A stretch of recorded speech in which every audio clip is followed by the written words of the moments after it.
Capítulo 52. Da pendência que teve Don Quixote com o cabreiro e da rara aventura dos disciplinantes, a qual deu feliz desfecho às custas do seu suor. A todos que o escutaram causou satisfação geral o conto do cabreiro, especialmente ao cônego, que com singular curiosidade observou a maneira como o outro o contara, tão longe de parecer rústico cabreiro, quão próximo de se mostrar instruído cortesão.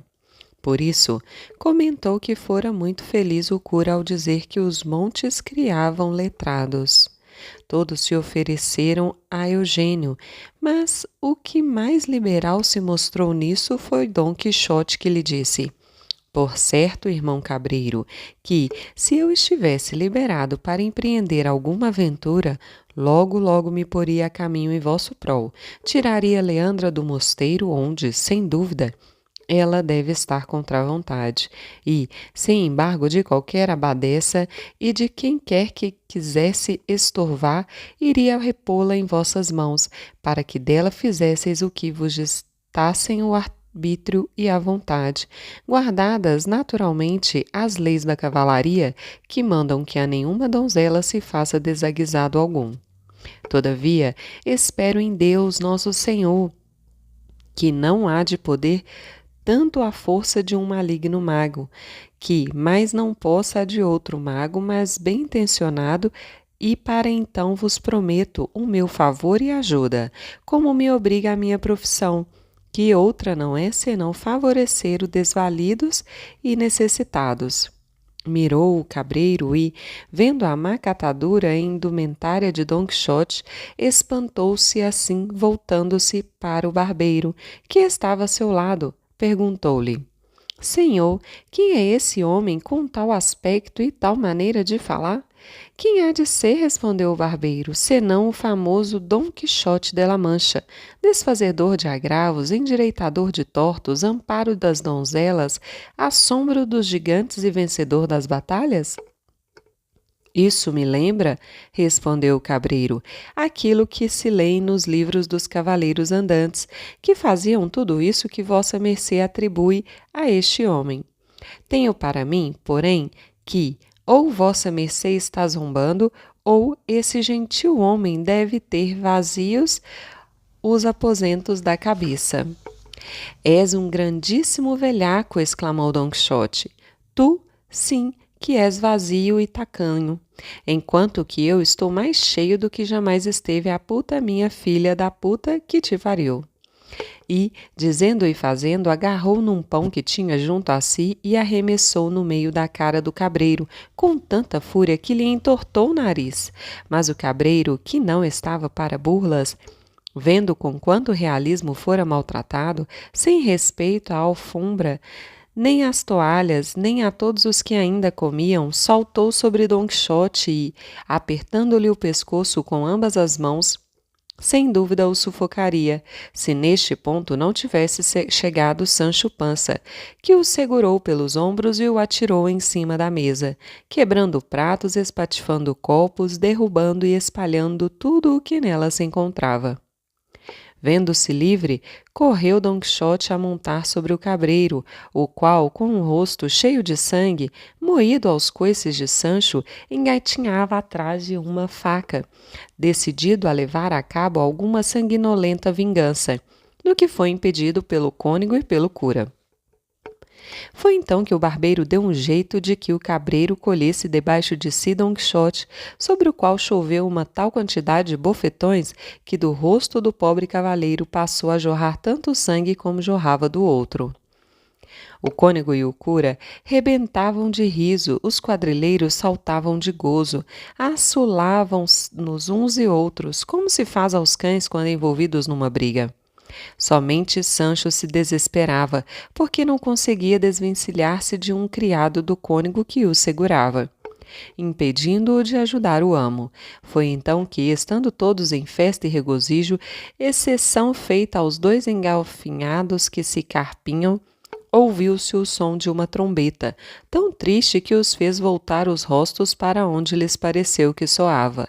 Porém, quem mais se alvoroçou de ouvi-lo foi Don Quixote, que, embora ainda estivesse debaixo do cabreiro, muito contra a sua vontade, mas que medianamente moído, lhe disse: Irmão demônio, pois não é possível que o deixes de ser, já que tiveste valor e forças para subjugar as minhas.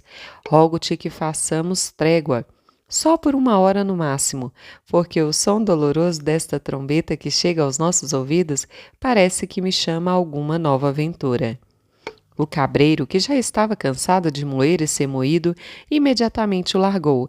Don Quixote pôs-se de pé e, voltando o rosto para o lugar de onde provinha o som, notou que, por uma encosta, desciam muitos homens vestidos de branco, à moda de disciplinantes. Aconteceu que, naquele ano, haviam as nuvens negado à terra o seu orvalho, e por todos os lugares da comarca se faziam procissões, preces e penitências, pedindo a Deus que abrisse as mãos da sua misericórdia e fizesse chover. E era nessa intenção que a gente de uma aldeia próxima seguia em procissão rumo a uma ermida existente na encosta daquele vale. Don Quixote, ao ver os estranhos trajos dos penitentes, sem lhe passar pela memória as muitas vezes que os devia ter visto, imaginou tratar-se de alguma aventura que, por ser cavaleiro andante, só a ele tocava empreender, e mais ainda viu confirmada a sua fantasia o fato de imaginar que uma imagem que vinha coberta de luto fosse alguma senhora importante, conduzida à força por aqueles cobardes e descomedidos malandrins. Mal lhe veio isto à mente, arremessou-se com grande ligeireza para o Rocinante, que andava pastando, tirando-lhe do arcão o freio e a adarga, e num instante o enfreou. Depois, pedindo a Sancho a sua espada, montou no Rocinante e embraçou a adarga, dizendo em voz alta a todos os que ali estavam presentes: Agora, valorosa companhia, vereis quanto importa que haja no mundo cavaleiros que professam a ordem da cavalaria andante.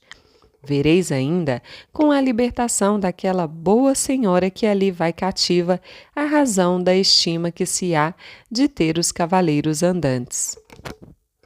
Dizendo isto, apertou Rocinante com as pernas porque esporas não tinha, e num galope moderado, porquanto carreira desembestada é coisa que não se lê em toda esta verídica história, que jamais a tivesse dado a Rocinante, foi ao encontro dos disciplinantes. Bem que tentaram detê-lo o cura, o cônego e o barbeiro, mas não lhes foi possível, do mesmo modo que não detiveram os brados de Sancho, que lhe dizia: Aonde vai, senhor Don Quixote? Que demônios leva no peito que o incitam a ir contra a nossa fé católica? Olha, ai de mim, que aquela é uma procissão de penitentes e que a senhora que levam no andor é benditíssima imagem da Virgem Imaculada. Veja bem, senhor, o que faz, que desta vez se pode dizer que não é o que sabe. Sancho fadigou-se em vão, porque o amo ia tão disposto a chegar aos encamisados e livrar a senhora enlutada, que não ouviu palavra, e ainda que a ouvisse, não daria meia volta, nem que el rei o mandasse. Aproximou-se da procissão, fez parar o Rocinante, que já estava ansioso para aquietar-se um pouco, e, com voz turbada e áspera, falou: Vós outros, que talvez por não serdes bons em cobrir os rostos, escutai e atentai no que quero dizer-vos. Os primeiros que se detiveram foram os que conduziam a imagem, e um dos 4 clérigos que cantavam as ladainhas. Vendo a estrada catadora de Don Quixote, a magreza do Rocinante e outros bons motivos de riso que notou e descobriu em Don Quixote, lhe respondeu dizendo: Senhor irmão, se nos quer dizer algo, diga-o depressa, porque estes irmãos aqui já estão com os ombros em carne viva e não podemos, nem há razão para tal, deter-nos para escutar o que quer que seja, salvo se for coisa tão breve que se possa dizê-la em 2 palavras. Dilaei numa só, replicou Don Quixote, e é esta: libertai imediatamente esta formosa senhora, cujas lágrimas e cujo triste semblante tão claras mostras dão de que a levais contra a sua vontade, e que algum notório desaguisado lhe devestes ter aprontado. Eu, que nasci no mundo para desfazer semelhantes agravos, não consentirei que se dê mais um só passo adiante, sem lhe propiciar a almejada liberdade que ela merece. Ouvindo tais palavras, perceberam todos que Don Quixote devia ser algum louco, prorrompendo em boas gargalhadas. Os risos só conseguiram adicionar pólvora à cólera de Don Quixote, que, sem dizer mais palavra, sacou da espada e arremeteu contra o andor. Um dos que o carregavam, deixando a carga aos cuidados dos companheiros, saiu ao encontro de Don Quixote, brandindo uma forquilha grossa, das que sustentavam o andor durante as paradas, e, aparando com ela uma grande cutilada que lhe atirou Don Quixote, aqui a partiu em 2 pedaços. Com a parte que lhe ficou na mão, desferiu tal golpe no fidalgo, por cima do ombro e do mesmo lado da espada, que não pôde o escudo defender o pobre Don Quixote de força tão vilã. E ele deu com os costados no chão, bastante machucado. Sancho Pança, que lhe ia ofegante no encalço, vendo-o caído, gritou para o penitente que não lhe desse outra paulada, porque aquele era um pobre cavaleiro encantado que não havia feito mal a ninguém em todos os dias da sua vida. Mas o que deteve o vilão não foram os gritos de Sancho, foi ver que Don Quixote não bulia nem os pés nem as mãos. Assim, crendo que o matara, mais que depressa arregaçou a túnica até a cintura e pôs-se a fugir pelo descampado como um gamo. Nisto, chegaram até onde estava Don Quixote todos os seus acompanhantes. Os da procissão, ao vê-lo chegar correndo acompanhados dos quadrilheiros armados de bestas, recearam algum mau sucesso e se agruparam todos em volta da imagem. Levantando os capuzes e empunhando os açoites, enquanto os clérigos erguiam os círios, ficaram a esperar o assalto com a determinação de se defenderem e até de atacarem os seus assaltantes. Se pudessem, mas a sorte dispôs melhor do que se pensava, porque Sancho não fez outra coisa senão lançar-se sobre o corpo do amo, derramando o mais doloroso e risível pranto deste mundo, crendo que ele estava morto. O cura foi reconhecido por um outro cura que vinha na procissão, e isto bastou para acalmar os temores da parte a parte. Em 2 palavras, o primeiro cura informou ao segundo quem era Don Quixote, e tanto ele como a turba dos displinantes foram ver se estava morto o pobre cavaleiro, escutando o que dizia Sancho Pança com lágrimas nos olhos. Ó, flor da cavalaria, que com uma só cacetada tiveste encerrado a carreira dos teus tão bom empregados anos. Ó orgulho da tua linhagem, honra e glória de toda a La Mancha, quiçá de todo o mundo, o qual, faltando nele tu, ficará cheio de malfeitores, que não mais temerão ser castigados pelas suas malfeitorias. Ó tu, mais liberal que todos os Alexandres, pois só por 8 meses de serviço me tinhas dado a melhor ínsula que o mar cinge e rodeia. Ó humilde com os soberbos e arrogante com os humildes, acometedor de perigos, sofredor de afrontas, enamorado sem causa, imitador dos bons, açoite dos maus, inimigo dos ruins, enfim, cavaleiro andante, que é tudo o que se pode dizer. Com os gritos e gemidos de Sancho, reanimou-se Don Quixote, e a primeira coisa que disse foi: O que de vós vive ausente, dulcíssima Dulcinea? A maiores misérias do que estas está sujeito. Ajuda-me, Sancho amigo, a levar-me para o carro encantado, que já não estou para oprimir a sela do Rocinante, pois tenho todo este ombro em pedaços. Isso o farei com todo o prazer, senhor, respondeu Sancho. Vamos regressar à aldeia, na companhia destes senhores, que só desejam o seu bem, e ali planejaremos outra saída, que nos dê mais proveito e fama. Disseste-o bem, Sancho, respondeu Don Quixote, e será grande prudência deixar passar o vigente mau influxo das estrelas. O cônego, o cura e o barbeiro lhe disseram que faria muito bem agindo daquele modo. Assim, tendo-se divertido muito com as ingenuidades de Sancho Pança, puseram Don Quixote no carro como antes vinha. A procissão se recompôs e prosseguiu seu caminho. O cabreiro se despediu de todos, os quadrilheiros não quiseram continuar, e o cura pagou o que se lhes devia. O cônego pediu ao cura que o informasse sobre o progresso de Don Quixote, contando-lhe se este ficara curado da sua loucura ou se continuava com ela, e pediu licença para seguir viagem. Enfim, cada qual foi para o seu lado, ficando a sós o cura e o barbeiro, Don Quixote e Pança, e o bom Rocinante, que a tudo assistia com paciência igual à do amo. O carreiro jungiu os bois e acomodou Don Quixote em cima de um molho de feno.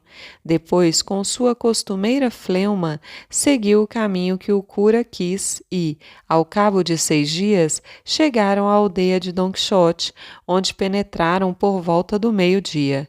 Aconteceu de ser domingo e de estar toda a gente na praça, pelo meio da qual atravessou o carro de Don Quixote. Acudiram todos a ver o que havia no carro e, quando reconheceram seu compatriota, ficaram espantados. Logo saiu correndo um menino para dar as novas à ama e à sobrinha, dizendo-lhes que seu patrão, o tio, chegara amarelo e debilitado, estendido sobre um monte de feno, dentro de um carro puxado por bois. Causou dó ouvir os gritos das suas boas senhoras, as bofetadas que se deram, as maldições que de novo lançaram contra os malditos livros de cavalaria. E tudo se renovou quando viram entrar Don Quixote portas adentro. A notícia da vinda de Don Quixote acudiu a mulher de Sancho Pança, que já tinha sabido que o marido fora com o fidalgo, servindo-lhe como escudeiro, e logo que viu Sancho, a primeira coisa que lhe perguntou foi se o asno estava passando bem. Sancho respondeu que passava melhor que seu amo.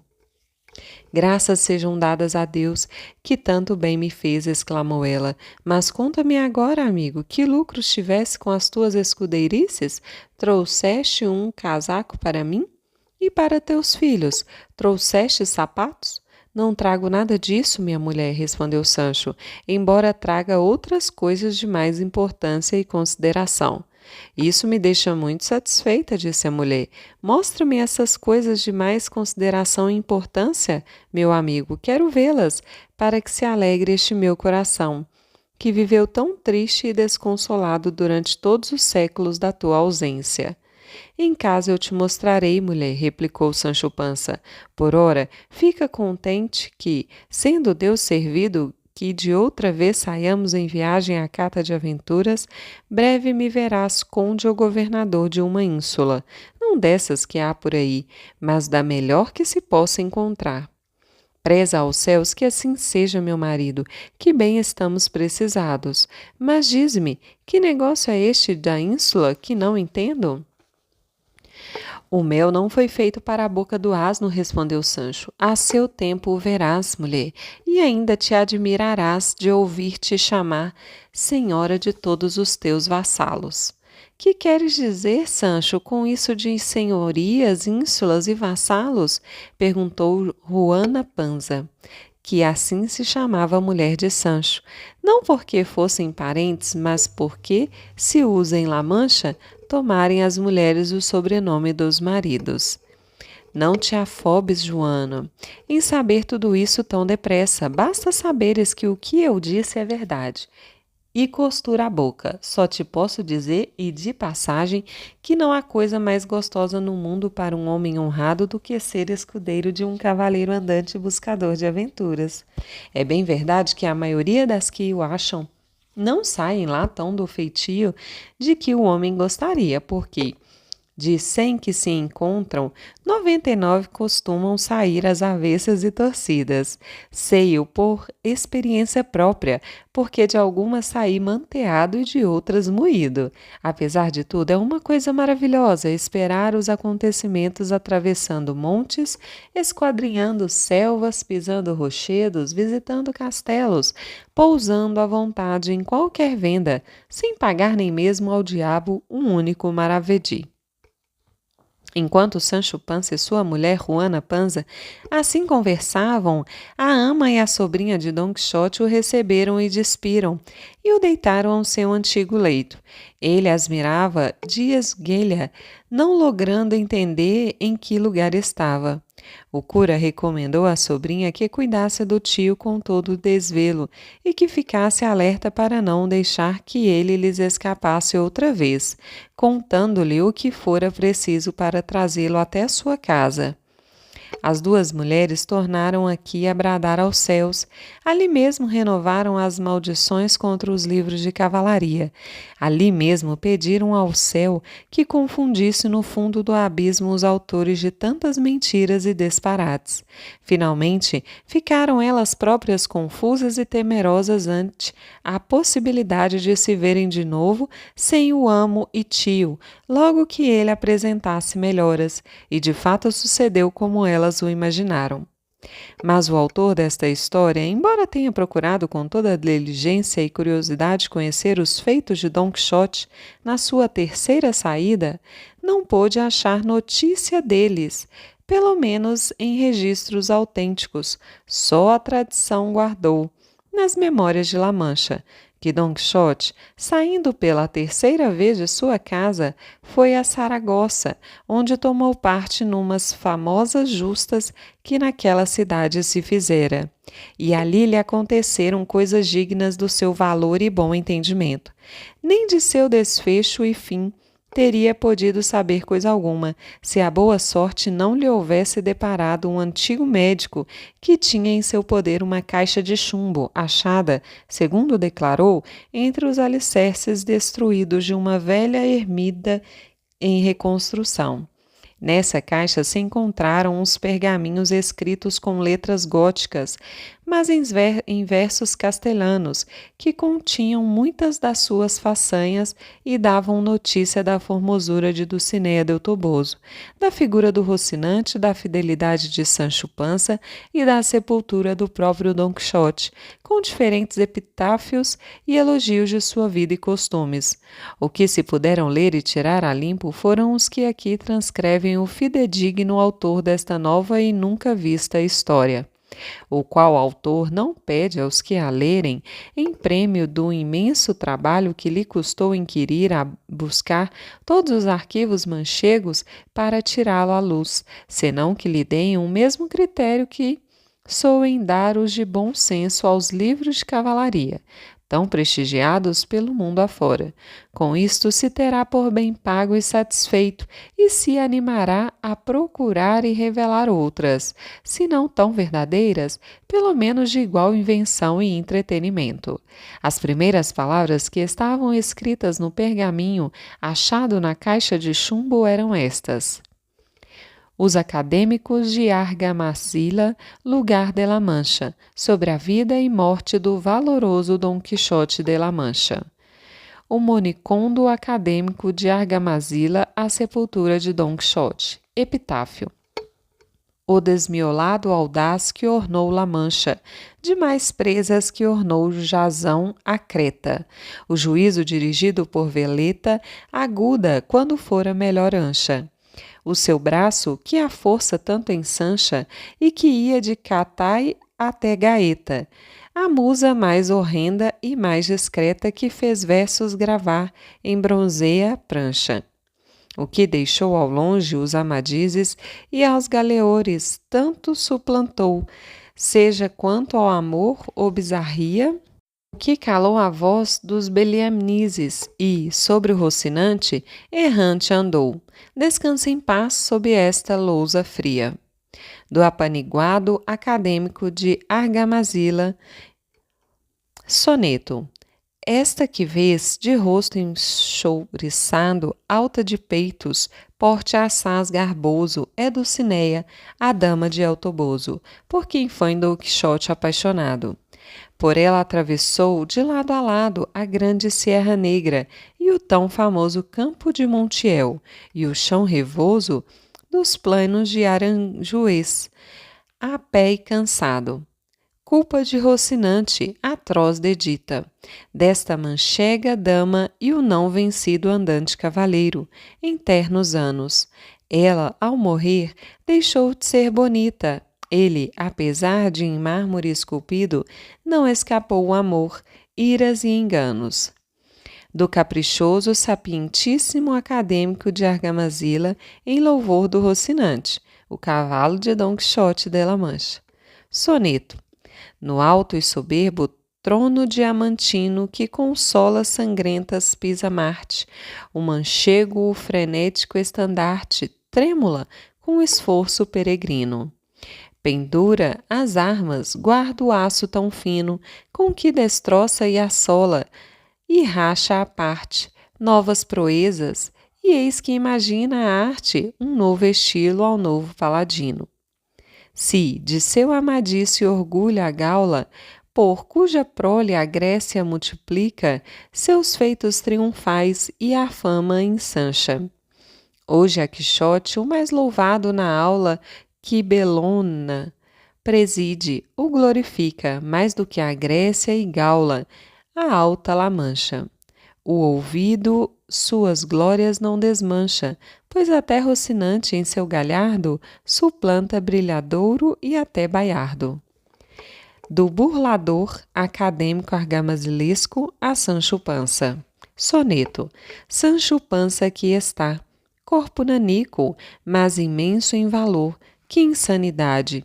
O escudeiro mais puro e sem maldade que teve o mundo, juro e certifico. Para ser conde só faltou-lhe um tico. Não fora ir contra si a totalidade da estupidez que marca a nossa idade, em que não se perdoa até um burrico. Pois foi um burro, sinto assim tratá-lo, que foi o manso atrás de um outro manso, indo da frente em seu manso cavalo. Vãs esperanças a um final tristonho. Passaste a vida atrás de teu descanso e a acabaste em fumaça, em sombra e em sonho. Do caxidiablo acadêmico de Argamasilla na sepultura de Dom Quixote. Epitáfio, aqui jaz o cavaleiro, bem moído e malandante, a quem levou Rocinante por estrada e por carreiro. Sancho Pança, alvar parceiro, jaz aqui bem ao seu lado, foi mais firme e dedicado que qualquer outro escudeiro. Do tiqueto que, acadêmico de Argamasilla, na sepultura de Dulcinea del Toboso. Epitáfio, repousa aqui, Dulcinea, que era roliça e corada, e em cinza e pó foi mudada pela morte atroz e feia. Foi de ascendência plebeia, mas teve assomos de dama, do grão Quixote foi chama e glória da sua aldeia. Foram esses os versos que se puderam ler, os demais, por estar carcomida a letra, se entregaram a um acadêmico para que, por conjecturas, os decifrasse. Corre a notícia de que o fez, à custa de muitas vigílias e muito trabalho, e que tem a intenção de os dar à luz, na esperança de uma terceira saída de Dom Quixote.